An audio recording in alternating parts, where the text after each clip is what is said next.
of the ninth inning of Game 7 of the National League Championship Series. The Pittsburgh Pirates trying to become the first National League team to come from 3 games to 1 behind to win the NLCS. When the ninth inning started, to me the game was over. 2 down to the bottom of the ninth. We were out of hitters. We were out of everything. They got 1 player left on the bench. As Francisco Cabrera comes to the plate. This is my opportunity that the people know who I am. And now the Braves season hangs in the balance. You're in a dead-fast zombie mode. And then, boom.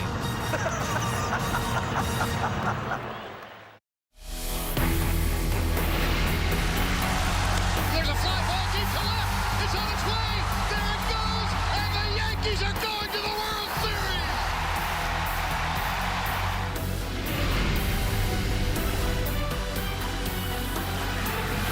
Down 2 games to none. The Boston Red Sox have come storming back. No hits allowed by Pedro Martinez from the 4th inning on. The chance of a lifetime for Luis Gonzalez. Floater, center field. The Diamondbacks are world champions.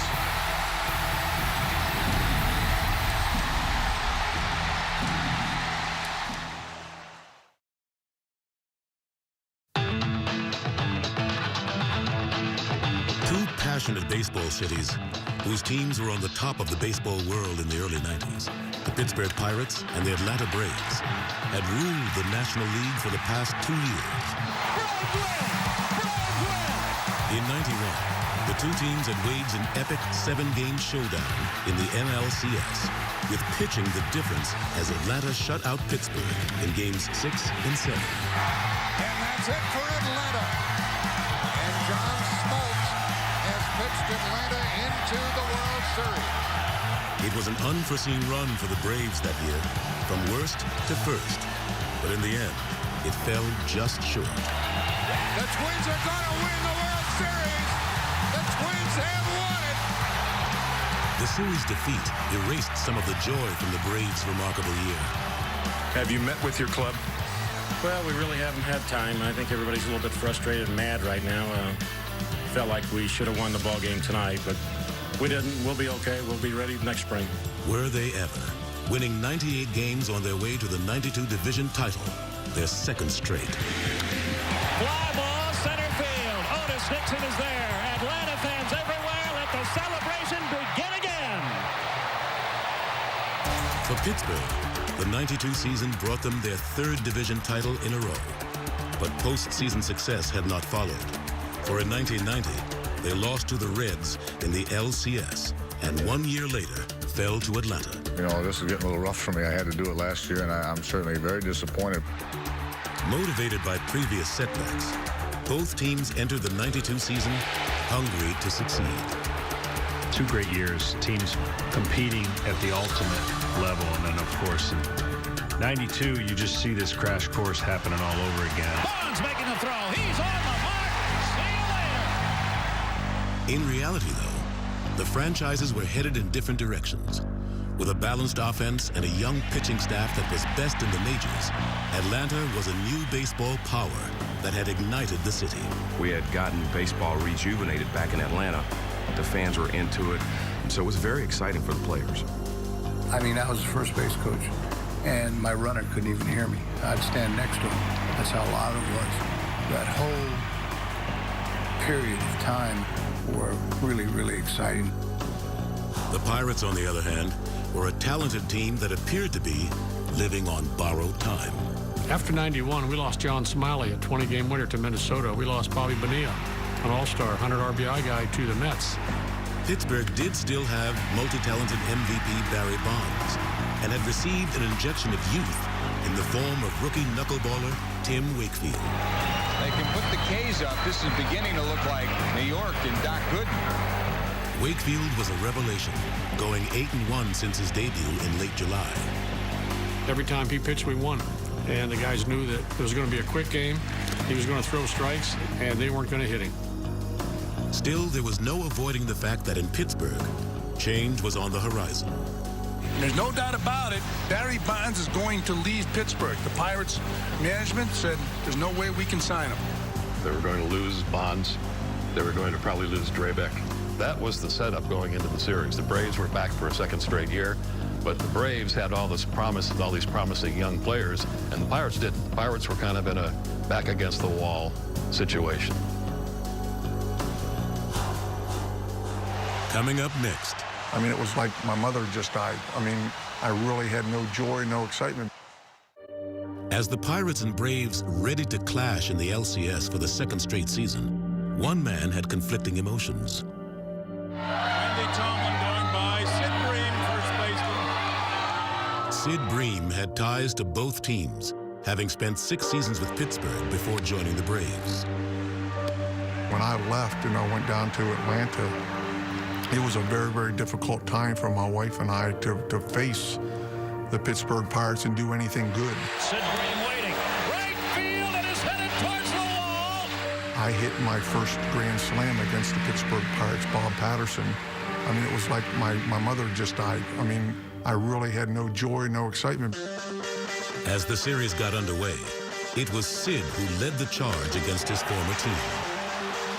Off the glove of Lee, Bream ran through a stop sign. Throw to the plate, not in time. 1-0 Atlanta. Toward the gap in left center. Bonds on the run, he won't get it. Off the wall and a hop. Justice is being waved in. Bell's relay is off the mark. It's 2-0 Atlanta. They've got that Sid chant going. I tell you, you're going to have more guys for the Braves changing their names to Sid. Bream provided the spark, and his teammates fueled the fire with their second straight win. Deep to left. There's Ron Gant's first ever grand slam. Atlanta fans were confident, and after a Game 3 loss in Pittsburgh, the Braves stormed back to take control. This will roll all the way to the outfield fence. Smoltz will score, and the Braves lead it 5-3. Nixon around third to score. It's 6-3 Atlanta. Hammered down to third, but right at Pendleton. That's the ball game. And Atlanta is 1 game away from a return trip to the World Series. After the tight, tense series in '91, this one appeared all but over, and the Braves had every reason to be thinking Fall Classic. Honestly, yes. I started thinking about possibly starting Game 1 of the World Series, and it didn't work out. Up 3-1, Atlanta sent Steve Avery to the mound. He'd beaten Pittsburgh in 3 straight postseason starts. The Pirates countered with aging vet Bob Walk. When Bob Walk started, everybody felt the same way. On paper, did it look like the smartest decision? Probably not. Jim Leyland looking for about 6 innings out of Bob Walk. But Jim Leyland knew something about Bob Walk. He knew something about the situation. The 2-2 pitch. Struck him out. Gant way out in front of the off-speed pitch. Bob Walk isn't afraid of nothing. He could go in a subway in New York with $20 bills strapped to his belt. He don't care. Bob Walk was allowed only 1 hit through 4 innings. He didn't have great stuff. He bounced the ball all over the place. And Jim Leyland averaged about 3 packs of cigarettes a game watching him pitch. Bob Walk was outstanding, just outstanding. In my mind, he got better as he went along. Walk authored a surprising 3-hit, 1-run masterpiece. Pittsburgh forced the series back to Atlanta. When we left Pittsburgh, the momentum had changed, and we were a very confident bunch at that point. And for good reason, as Tim Wakefield was back on the mound. Tim had quieted the Braves in Game 3 and was looking for a repeat performance in Atlanta. I got to start in Game 6. Again, it was like do or die. As a young kid, I'm like, just go pitch. Strike 3. We didn't beat him the whole year, and we could not hit that knuckleballer. Lemke out on strikes. Boy, did that knuckleball dance down. Come on, let's get it over. Let's get a couple. Our team was the guys that lived off fastballs and sliders, and if he had his control, he was going to give us trouble. And Wakefield did. Tim Wakefield threw 138 pitches tonight. The reality is, if we went on to the World Series, Tim Wakefield is our MVP. And there will be a Game 7. You know, Barry Bonds obviously was the best player, but he rescued us. He was our life preserver. Good job. Coming up next on Epic Moments. I felt myself starting to think about, I can't believe we're going to lose this game. And the reality starting to set in. How did this thing slip? Another beautiful night in Atlanta. Temperature at game time.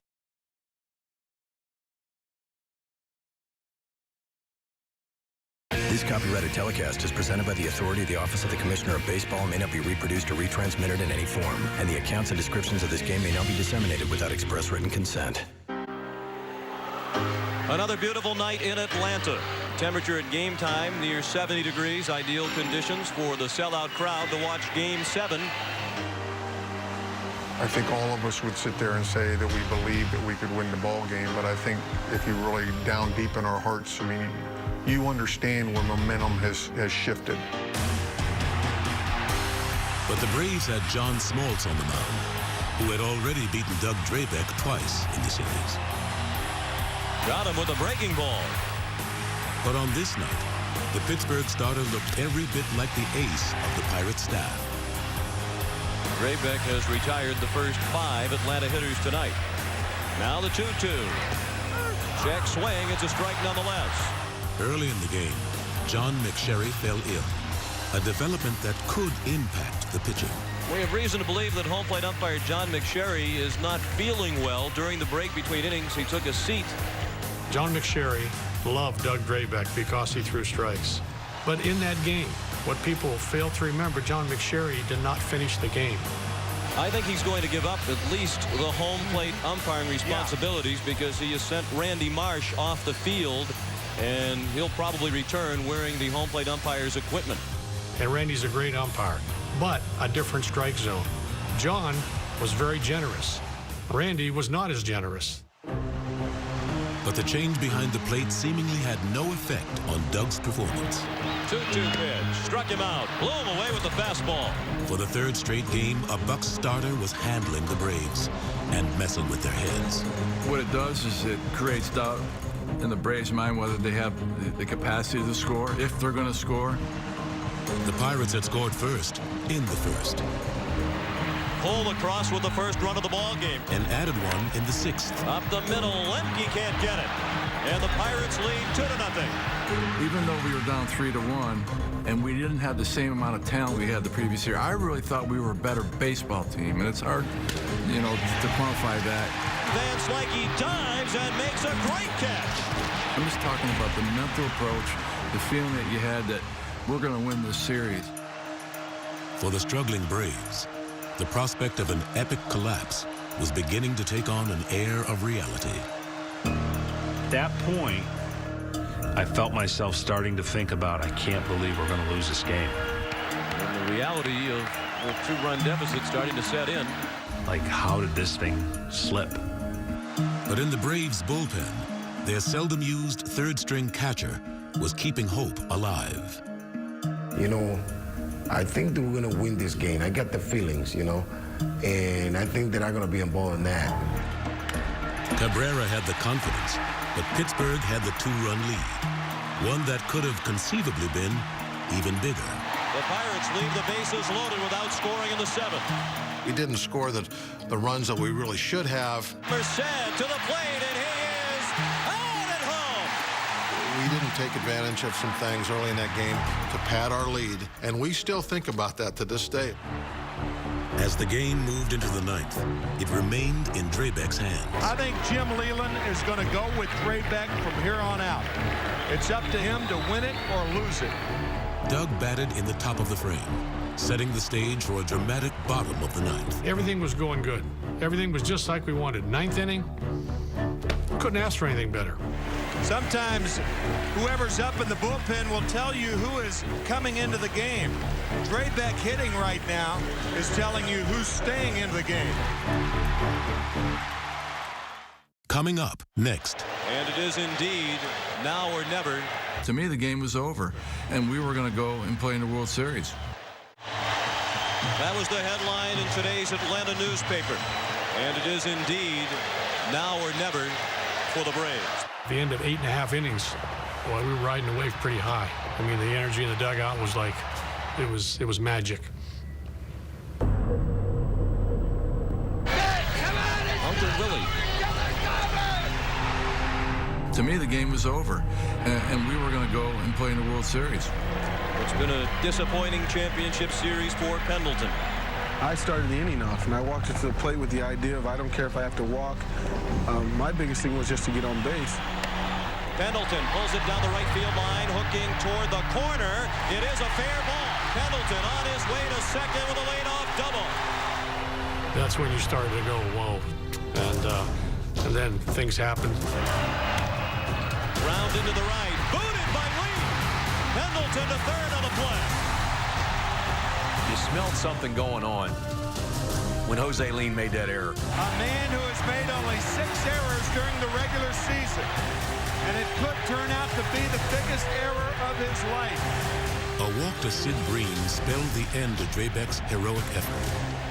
On came Stan Belinda, whose first test was slugger Ron Gant. Consideration now is, do you use a pinch runner for Sid Breen? He should have. There's no doubt in my mind. We had pitchers in there that could outrun me easily. Tying run at second, winning run at first. Gant hits one to left. When he first hit it, I was like... Bonds on the track, at the wall, makes the catch. Pendleton on to score the first Atlanta run of the ball game.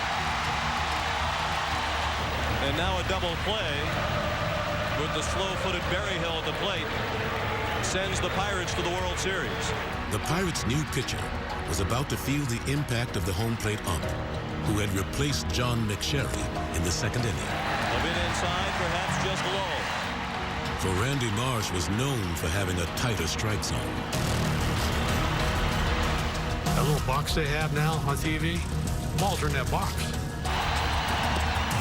Just missed. I'm sure Randy thought they were balls. We thought they were strikes. 3-1 pitch. Ball 4. Oh, so close. And Michael Valliere barking at home plate umpire Randy Marsh. He wanted it. He thought it was a strike. If John McSherry had been behind the plate, we would have had a different outcome. 1 out and the bases loaded in the bottom of the 9th. Hunter, little looper, leaned is there and makes the catch. 2 down in the bottom of the 9th. Then you started to think, man, did we come this close and not get the thing done? 2 outs, bottom of the 9th. The Braves were 90 feet away from tying the game. And on second, the man who could win the pennant. Sid Breen, who probably had the least speed of anybody on the team.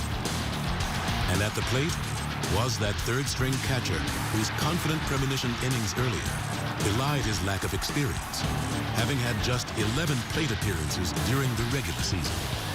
Francisco Cabrera comes to the plate to bat for the pitcher. We were out of hitters.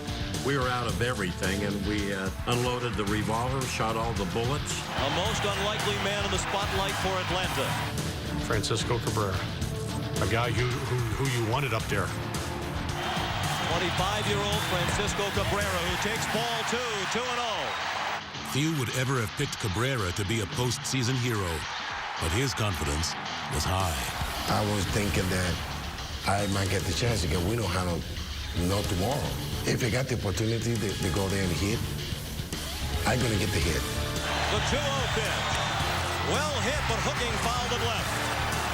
He had the green light on 2-0 and hammered it. The count became 2-1. Given the type of swing that he had on that 2-0 pitch, I knew a fastball was coming, and I was just hoping he popped it up. He didn't pop it up. He hacked at the 2-0, now the 2-1. Line drive and a base hit. Justice has scored the tying run. Breen to the plate. And he is safe. Safe at the plate.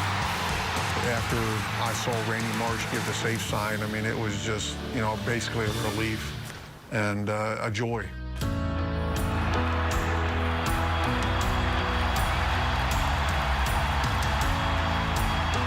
And over the years, the people that were And what did you feel like being underneath that crowd? I mean, I said, man, my adrenaline was going so bad, I didn't feel no lick.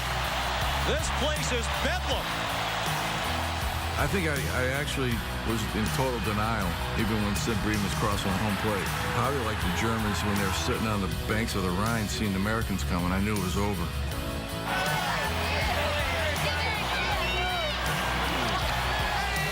I guess I'd never experienced something like that, even in winning pennants or even getting game-winning home runs or driving in runs in the ninth inning in the World Series. I've never felt anything like that.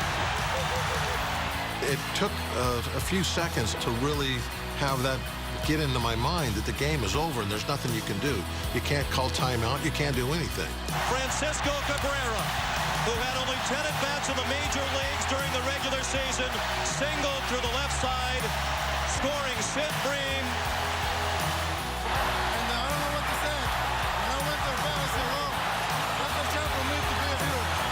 The sight I'll never forget, as long as I'm alive, is the people taking our championship trophy, taking down all the TV stuff, all the lights, taking it out of our clubhouse and around the bend and into their clubhouse. They just pulled it right out of your heart. That's the National League Championship trophy. Huh? Francisco Cabrera gets the base hit. Sid comes, I won't say speeding, but comes rounding around third base, barely beat the ball. It was one of the all-time great memories for me in my years in baseball.